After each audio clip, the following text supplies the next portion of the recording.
বৃত্ত অধ্যায় 10 অনুশীলনী 10.2 13 নম্বৰ শেষৰ প্ৰশ্নটো আজি আলোচনা কৰিম। প্ৰশ্নটো হৈছে প্ৰমাণ কৰা যে এটা বৃত্তক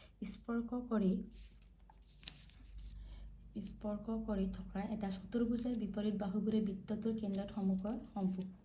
সম্পূৰক কোণ কৰে। সম্পূৰক কোণ মানে আমাৰ কি হয় 180 হয়নে। এতিয়া চোৱা প্ৰথমে আমি প্ৰশ্নত যেনেদৰে কৈছে তেনেকৈ আমি ছবিটো আঁকি লওঁ। এটা বৃত্তক স্পৰ্শ কৰি আমি এটা বৃত্ত এটা অংকন কৰিলোঁ। এইটো এটা আমাৰ বৃত্তৰ কেন্দ্ৰ অ। তাৰপিছত কি কৈছে কেন্দ্ৰ থকা চতুৰ্ভুজৰ স্পৰ্শ এটা চতুৰ্ভুজ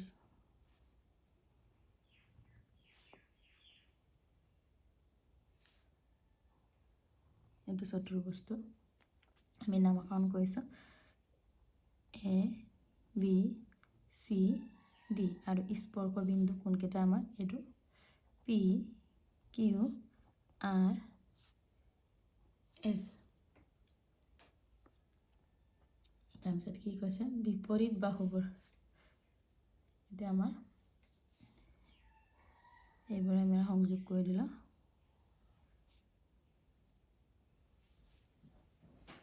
P R S Q R C D B. এতিয়া বিপৰীত বাহুবোৰ বুলি কৈছে বৃত্তটোৰ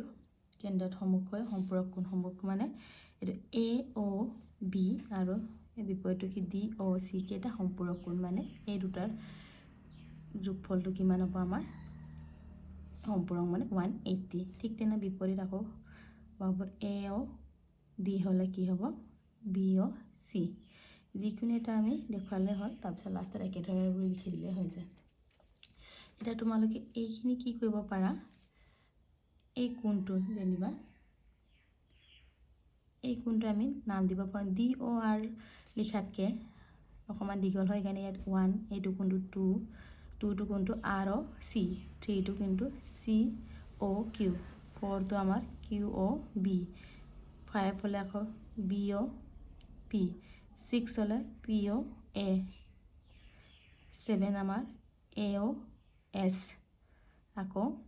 8টো আমাৰ এছ অ' ডি। আমাৰ কেইটা কোণ হ'ল 8টা। এতিয়া চোৱা বিশেষ উত্তৰটো আমি লিখিম অকেন্দ্ৰীয় ইয়াত বিশেষ উত্তৰ বুলি লিখোঁ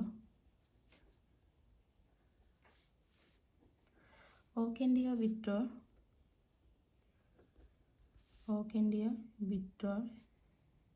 স্পৰ্শ কৰা হয় এ বি চি ডি এটা চতুৰ্ভুজ হয়।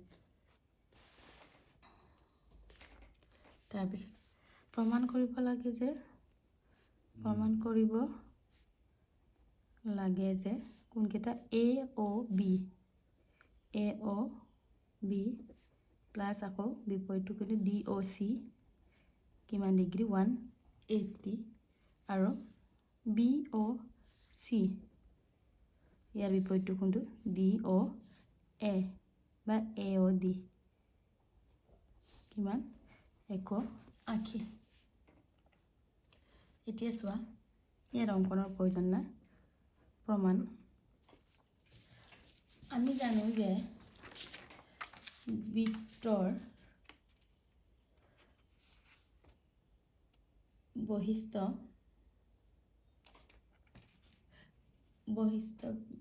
বিন্দুৰ পৰা বৃত্তলৈ টনা স্পৰ্শবোৰৰ দৈৰ্ঘ্য সমান আৰু দৈৰ্ঘ্য সমান হোৱাৰ লগে লগে আমাৰ কি হয় কোণটো আমাৰ সমান হয়। কোনকেইটা কোণ সমান হ'ব চোৱা এইটো ইয়াৰ পাছলে ডি অ' আৰ আৰু ডি অ' এছ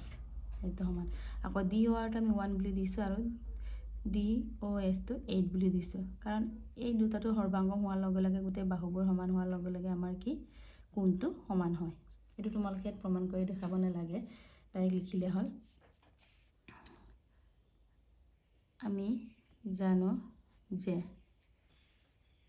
এটা বহিবিন্দুৰ পৰা বৃত্তলৈ টনা স্পৰ্শকৰ দৈৰ্ঘ্য সমানৰ দৈৰ্ঘ্য সমান হোৱাৰ লগে লগে আমাৰ এই কোণকেইটা এইটো কোণ সমান এইটো কোণ হ'ব এই কোণটো আমি কি বুজিছোঁ 1 equal to 8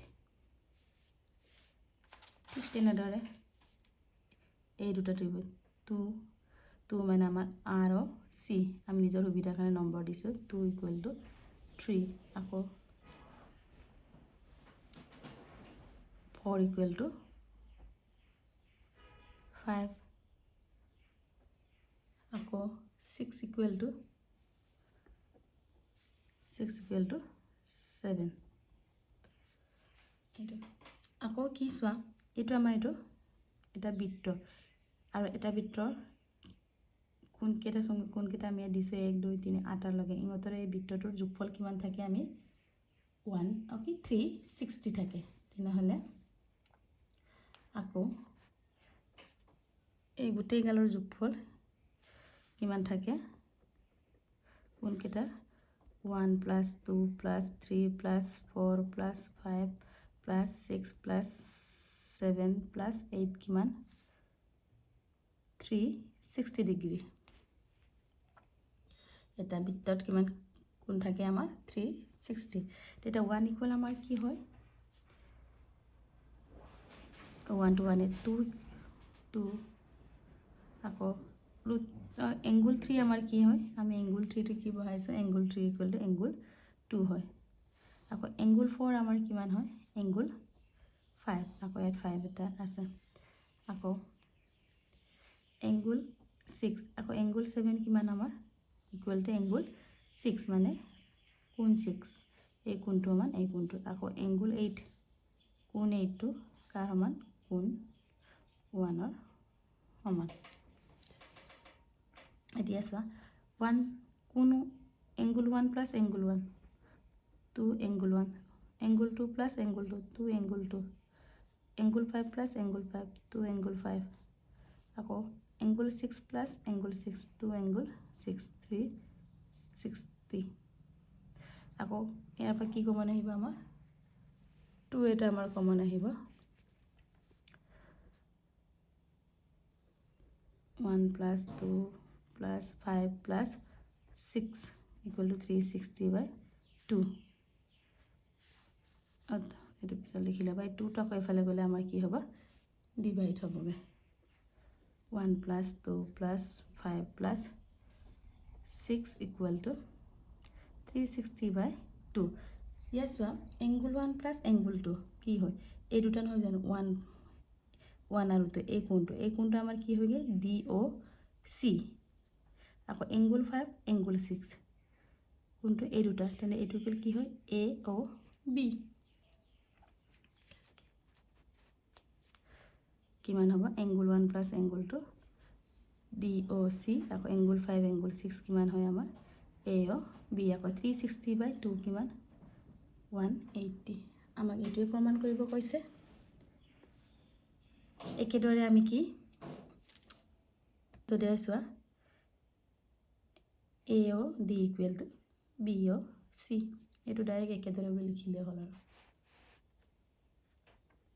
একেদৰে BOC plus AOD equal to 180 আমি এনেদৰে প্ৰমাণ কৰিব লাগে এতেকে প্ৰমাণ কৰা হ'ল তোমালোকে কি কৰিব পাৰা 1 2 নিলিখাকে ডাইৰেক্ট 1 টা DOR লিখিব পাৰা এনেকৈ লিখিলে আমাৰ নাম্বাৰিং কৰি ল'লে আমাৰ নিজৰ সুবিধা হয় এইটো